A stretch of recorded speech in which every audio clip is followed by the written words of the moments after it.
Anggota Komisi 2 DPR RI dari fraksi PDI Perjuangan mengusulkan agar praktik politik uang dalam pemilihan umum dilegalkan. Ini yang menjadi kontroversi dan memancing banyak sekali reaksi dari berbagai pihak. Hal itu diungkapkan saat rapat kerja Komisi 2 dengan Badan Penyelenggara Pemilu dan juga KPU Rabu kemarin. Ya, kendati yang menyebut pemirsa tetap ada batasan yang diatur, namun relevankah aturan tersebut mengenai politik uang yang diperbolehkan jika nanti diterapkan? Siapa kemudian yang paling diuntungkan? Untuk membahasnya sudah bergabung bersama kami politikus PDI Perjuangan yaitu ada Bang Deddy Sitorus, kemudian politikus Partai Umat yang juga mantan calon legislatif Mustafa Mahrawah, dan juga ada pakar hukum tata negara yaitu ada Bang Ferry Amsari. Pertama saya ingin menuju ke Bang Deddy terlebih dahulu. Bang Deddy, tanggapan Anda soal statement dari anggota DPR dari fraksi PDIP ini bahwa politik uang diperbolehkan tapi ada batasannya tertentu supaya nggak lagi kucing-kucingan di luar. Ini adalah hal yang dianggap sebagai sebuah solusi. Bagaimana Bang Deddy? Saya kira kita harus tangkap apa yang disampaikan oleh Pak Hugua sebagai sebuah wake up call, ya. Jadi kalau ada orang bilang, oh jangan politik itu uang ini itu, semenjak kita menganut paham pemilu yang liberal, dunia politik kita itu sudah penuh dengan politik uang. Puncaknya kemarin pada pemilu Pilpres dan pemilu legislatif. Itu sudah terjadi secara masif. Pak Hugua menggugat itu. Ini bagaimana sih? Gitu ya. Karena kalau ini berterusan tanpa ada upaya kontrol yang baik gitu ya. Realita di lapangannya kan memang itu terjadi dengan sangat masif. Nah, jadi ini terserah kita mau munafik atau tidak. Saya tidak melihat Pak Hugua itu menganjurkan politik uang. Tetapi ini bagaimana kita mau mengatasi politik kita hari ini, pemilu kita hari ini, karena sebentar lagi kan pilkada, ya. Jadi kalau menurut saya selama ini kan memang sudah ada aturan. Tahun 2019 itu dapat memberikan barang dengan nilai maksimal Rp50.000. 2024 kemarin maksimal Rp100.000, ya. Nah, ini kan menjadi persoalan kemudian ketika ternyata karena sekelompok orang melakukan politik uang yang masif, barang itu tidak ada yang mau terima, Pak. Semua mintanya cashnya aja gitu. Nah, ini kan harus jadi perenungan bersama. Yang lain tidak mau bicara soal ini, munafik kalau menurut saya gitu. Ini alarm kita, alarm dari Pak Hugua. Sebenarnya kita mau apa sih dengan demokrasi kita? Karena kalau apa yang terjadi pada 2024 kemarin terulang terus, maka benar mereka yang akan menduduki jabatan publik hanya yang mereka punya uang. Itu saudagar atau apa, elit-elit yang berkuasa gitu loh. Nah, ini kan harusnya dipandang positif. Bagaimana kita mengatasinya? Kemarin itu di banyak tempat di Jawa uang itu dibagi bahkan di depan aparat pengawas pemilu, di depan aparat hukum. Tidak ada tindakan. Apa yang mau kita lakukan sebagai bangsa untuk memperbaiki situasi ini? Kan itu yang dimaksud oleh Pak Hugua. Bukan mau melegalkan politik uang. Tapi bagaimana cara kita menghadapi perubahan perilaku pemilih yang cenderung sudah maunya uang saja gitu ya, atau bagaimana kita memperbaiki sistem pemilu kita ini gitu loh, Mbak. Baik, Bang Deddy Sitorus, kita langsung ke Bang Mustafa Narawardaya. Daripada menjadi orang yang munafik, pura-pura nggak politik uang, nyatanya beda di lapangan. Bagaimana Bang Mustafa Nara melihat pernyataan dari Hugua dari fraksi PDIP? Ya, meskipun saya pikir itu adalah sarkas, tetapi memang faktanya adalah politik kita itu memang kotor sekali.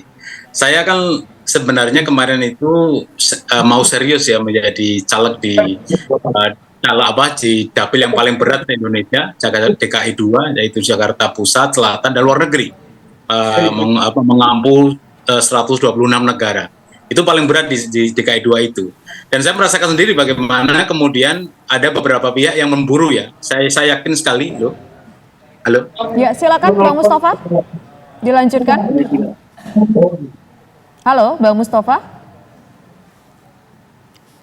Tampaknya ada gangguan komunikasi dengan Bang Mustafa Nahrawan. Nanti kita akan menghubungi beliau kembali. Nah, sekarang saya ingin ke pakar hukum terlebih dahulu, Bang Ferry Amsari. Kalau kita melihat mengenai usulan bahwa politik uang ini ya sudah sebaiknya diperbolehkan saja dengan aturan-aturan tertentu supaya nggak jadi liar di belakangnya. Bagaimana menurut Anda? Memungkinkankah ini untuk dilaksanakan dengan kondisi Indonesia seperti ini dan juga kondisi hukum kita?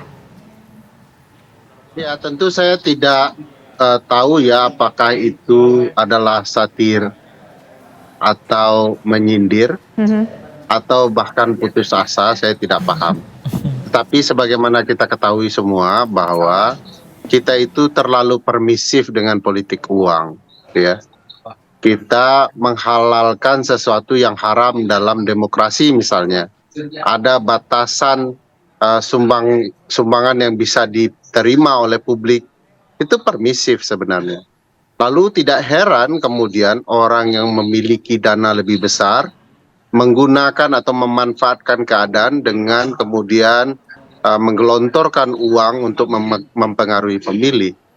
Bukan tidak mungkin ini juga memperjelas dan mempertegas bahwa semua kita menyadari bahwa pemilu kemarin banyak permainan termasuk politik uang.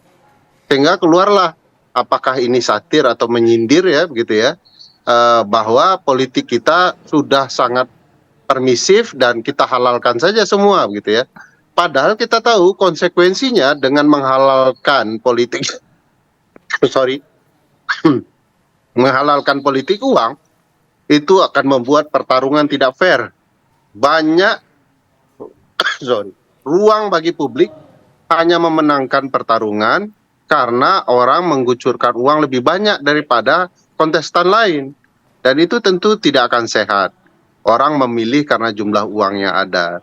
Dan sebagaimana diketahui di dalam undang-undang pemilu atau praktik berpemilu di mana saja, penggunaan politik uang adalah sesuatu yang dikategorikan sebagai pidana pemilu.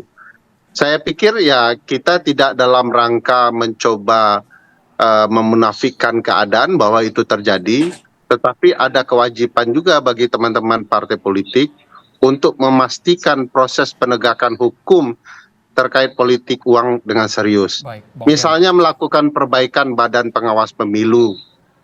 Badan pengawas pemilu kita itu tidak bekerja, Bang Deddy tahu itu, Mas Mustafa juga tahu tidak maksimal kerjanya. Bang Ferry, Bahkan sebelum masuk ke poin Bawaslu yang kurang optimal kinerjanya, kita dengarkan dulu kesaksian Mustafa Nara yang sudah kembali sinyalnya bergabung. Tadi katanya mengalami langsung, nyata melihat politik uang itu, Mas Mustafa Nara.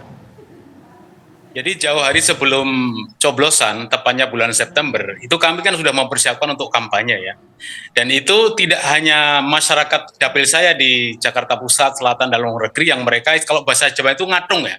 Anda punya uang berapa dibagi sekian pemilih yang ada di dapil 2? Itu pertanyaan dari calon pemilih ya. Belum lagi bagaimana kemudian ada beberapa pihak dari istilahnya bohir ya.